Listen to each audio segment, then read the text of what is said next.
우리는 지난 성령님과 악한 영이 우리 안에 동시에 거할 수 있는 이유편을 통해 어떻게 성령님과 악한 영이 동시에 거할 수 있는지에 대해 배웠습니다. 여러분, 성령님은 우리 안에 임하실 때 믿음의 통로를 통해 우리 영 안에 임하십니다. 반면 악한 영은 죄의 통로를 통해 우리 육체 안에 거하게 됩니다. 그렇다면 여러분, 만약 성령님과 악한 영이 우리 안에 동시에 거하게 된다면 과연 어떤 일이 일어날까요? 이번 시간에는 이에 대해 함께 나누기 원합니다. 여러분, 먼저 우리가 기억해야 할 것은 만약 우리가 거듭남으로 성령님이 우리 안에 계신다면 악한 영이 우리 안에 들어오는 것은 결코 쉬운 일이 아니라는 것입니다. 그러나 그렇다고 악한 영이 우리 안에 들어올 수 없느냐? 꼭 그렇지만은 않다는 것입니다. 여러분, 악한 영은 어떤 수를 써서라도 우리 안에 침투해 들어오려고 합니다. 그래서 악한 영이 우리 안에 들어오려면 반드시 죄의 통로가 있어야 하기에 우리로 하여금 죄를 짓도록 유도하는 것입니다. 이런 이유로 사도 바울이 분을 내어도 죄를 짓지 말라고 하는 것입니다. 왜냐하면 우리가 죄를 지을 때 그 죄의 통로를 통해 마귀가 틈을 잘 수 있기 때문입니다. 가룟 유다도 탐심의 죄를 타고 악한 영이 틈타지 않았습니까? 사울 왕도 불순종과 교만의 죄로 악한 영이 틈타지 않았습니까? 여러분, 이렇게 죄가 악한 영이 틈탈 수 있는 통로를 만드는 것입니다. 하지만 여러분, 우리가 죄를 짓는다고 무조건 악한 영이 들어오는 것은 아닙니다. 우리 안에서 죄가 지속적으로 반복되거나 또는 죄가 깊이 심겨졌을 때, 이럴 때 죄의 통로를 타고 우리 안에 악한 영이 들어올 수 있는 것입니다. 그리고 그 죄 속에 숨어 우리를 자극하기 시작하는 것입니다. 그러나 여러분, 우리가 여기서 기억해야 할 것이 있습니다. 그것이 무엇이냐? 그것은 악한 영이 죄의 통로를 타고 우리 안에 들어올 때 그 악한 영들은 처음에는 강한 존재가 아니라는 것입니다. 오히려 약한 존재에 불과하다는 것입니다. 그래서 처음에 악한 영이 죄의 통로를 타고 우리 안에 들어오면 죄 속에 자기를 숨긴다는 것입니다. 결코 자신을 드러내지 않는다는 것입니다. 그러면서 죄에 숨어 서서히 자기 세력을 확장시켜 나가는 것입니다. 그럼 악한 영이 우리 안에서 어떻게 힘과 세력을 키우느냐? 죄를 자극함으로 죄가 커질 때, 죄가 강해질 때 악한 영이 이 죄와 악을 먹으며 힘이 강해지는 것입니다. 여러분, 우리는 이러한 원리를 성경에서 찾아볼 수 있습니다. 여러분, 창세기를 보면 사탄이 뱀으로 묘사됩니다. 처음 사탄은 머리를 밟아버리면 죽는 그런 뱀과 같은 존재에 불과했습니다. 그런데 이랬던 사탄이 계시록에는 어떻게 묘사됩니까? 용으로 묘사가 됩니다. 즉, 이 말은 뱀과 같은 존재였던 사탄이 이제 인간의 힘으로는 감당할 수 없는 용과 같은 존재가 되었다는 것을 말합니다. 그럼 어떻게 해서 뱀과 같은 존재에 불과했던 사탄이 용으로까지 커질 수 있었느냐? 바로 인간의 죄악을 먹고 사탄이 이렇게 강력하게 되었다는 것입니다.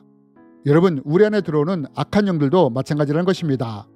처음 악한 영은 우리의 죄를 타고 들어올 때 뱀처럼 약한 존재로 들어오게 됩니다.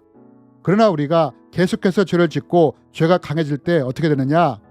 우리의 죄악을 먹고 악한 영이 강해지는 것입니다. 우리가 말씀과 기도에 영의 양식을 먹고 우리가 거룩해질 때 우리 안에서 성령님의 통치가 커지듯이 반대로 죄가 커질 때는 악한 영의 힘과 세력이 커지게 되는 것입니다. 이렇게 죄를 통해 침투한 악한 영은 죄악을 통해 자신의 힘을 키워가는 것입니다. 그렇다면 여러분, 이럴 때 우리 영에 계신 성령님은 무슨 일을 하실까요? 여러분, 이때 성령님은 그냥 계시지 않습니다. 어떤 일을 하시느냐? 우리가 죄 가운데 빠지고 죄를 따르기 시작한다면 성령님은 근심하시면서 여러 가지 방법을 통해 우리에게 말씀하시기 시작하십니다. 그 죄를 멀리하라, 회개하라 라고 지속적으로 말씀하신다는 것입니다. 이때 우리가 이 성령의 음성을 듣고 죄를 회개하고 멀리하게 된다면 어떻게 되느냐? 우리가 진심으로 죄를 회개하고 돌이킬 때 악한 영이 숨어있을 곳이 없게 됩니다. 그래서 죄를 지은 지 얼마 안 된 상태에서 악한 영이 침투했다면 죄가 사라질 때 악한 영은 스스로 떠나게 됩니다. 거할 곳이 없어졌기 때문입니다. 하지만 죄가 진전되었거나 죄가 깊은 상태라면 회개하고 죄에서 돌이킨다 할지라도 악한 영은 힘이 강해졌으므로 버티려고 합니다. 이때 우리가 예수 그리스도 이름으로 대적하면 그 악한 영은 쉽게 제압되게 됩니다. 제가 치유사역을 하면서 반드시 먼저 하는 것이 있습니다. 그것이 무엇이냐? 먼저 그 사람의 삶의 이야기를 듣습니다. 몇 시간이 걸릴 수도 있고 며칠이 걸릴 수도 있습니다. 그러면 왜 사역을 하기 전에 이것들을 듣느냐? 그분의 삶 속에 새겨진 상처나 죄를 찾기 위해서입니다. 그리고 이것을 찾아내면 먼저 상처 준 사람에 대한 용서와 죄를 회개하는 시간을 갖습니다.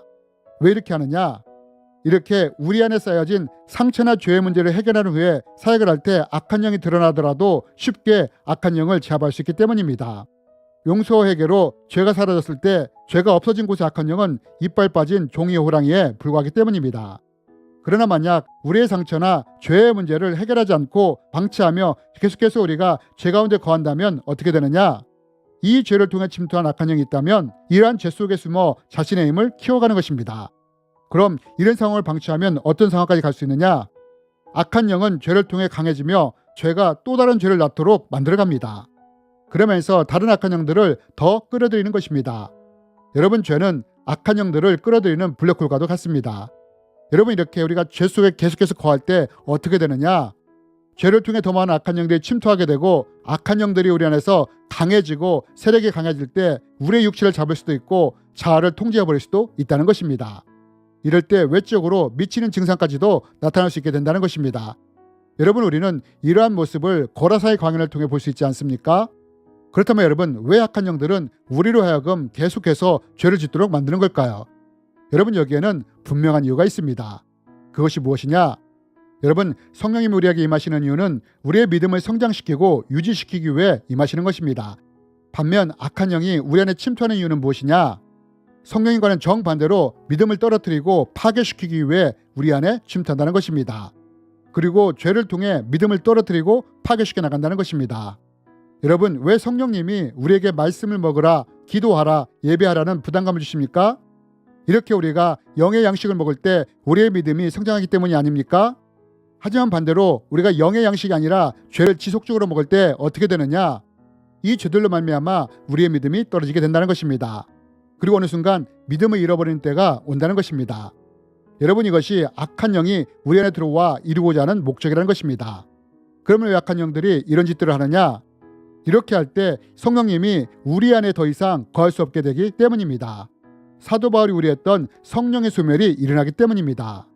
여러분, 성령님이 언제 우리 안에 오십니까? 우리가 믿을 때 그 믿음의 통로를 통해 우리 안에 임하십니다. 그런데 만약 그 믿음이 없어진다면 어떻게 될까요? 성령님이 더 이상 우리 안에 거할 수가 없게 되는 것입니다.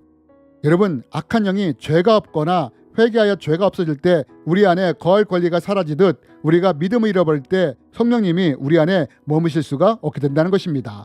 그래서 악한 영들이 집요하게 죄를 통해 우리를 공격하는 것입니다. 믿음을 없앨 수만 있다면 기꺼이 쾌락도 주고 돈도 주고 세상의 부귀영화도 기꺼이 주는 것입니다. 그리고 서서히 이런 방법을 통해서 우리의 믿음을 떨어뜨리며 파괴시켜 나가는 것입니다. 그래서 사도 바울이 우리를 향해 악은 그 모양이라도 버리라고 말하는 것입니다. 베드로도 이런 이유로 죄를 멀리하라고 하는 것입니다. 죄가 믿음을 떨어뜨리고 믿음을 파괴하기 때문입니다. 이로 인해 성령님이 소멸될 수도 있기 때문입니다. 그럼 여러분, 이럴 때 우리는 어떻게 해야 할까요? 여러분, 우리가 꼭 기억해야 할 것이 있습니다. 그것이 무엇이냐? 모든 선택의 권한은 우리에게 있다는 것입니다. 여러분, 사탄이 선악과를 직접 따서 하와에게 억지로 먹이지 않았다는 것을 기억해야 합니다. 사탄이 하는 것은 죄에 빠지도록 유혹하는 것입니다. 결국 선택은 내가 하는 것입니다. 내가 죄를 선택하여 나갈 수도 있고 거룩함을 선택하며 믿음의 선한 싸움을 해나갈 수도 있는 것입니다. 그리고 내 선택의 결과가 정반대의 결과를 만드는 것입니다. 그러므로 여러분, 어떤 경우라도 죄와는 타협하는 사람이 되지 않길 바랍니다. 물론 우리가 세상에 살다 보면 어쩔 수 없이 죄를 지을 수도 있습니다. 그러나 그때 바로 회개하고 죄로부터 돌이키십시오. 이렇게 우리가 하나님께 회개할 때 우리의 죄가 진홍빛처럼 붉을지라도 양털처럼 희게 회복되게 됩니다. 하지만 이럴 때 나만 이러나? 남들도 다 이렇게 살잖아. 원치 않지만 먹고 살자니 어쩔 수 없잖아. 그 인간이 나한테 이렇게 했으니 내가 분노하고 미워하는 것은 당연한 것이야 하면서 죄나 상처를 합리화하며 방치할 때 어떻게 되느냐? 이러한 것이 반복되며 내 안에 심겨지고 쌓일 때 그 죄의 통로를 통해 악한 영이 들어올 수 있는 죄의 통로가 열릴 수 있다는 것입니다. 그러므로 내 앞에 죄와 상처가 있을 때 이것을 방치하는 사람이 아니라 요셉과 다니엘과 같은 결단하는 사람이 되기를 원합니다. 요셉이 보디발의 부인이 성적으로 유혹할 때 나는 하나님께 죄를 지을 수 없습니다 라며 세상의 불의에 대해 단호하게 거절하지 않았습니까? 다니엘은 자기에게 오는 음식이 우상에게 드려지고 오는 것을 알자 하나님 앞에 자기 몸을 거룩하게 지키기 위해 뜻을 정하고 음식을 거절하지 않았습니까? 여러분, 이런 사람에게 어떻게 악한 영이 침투할 수 있겠습니까?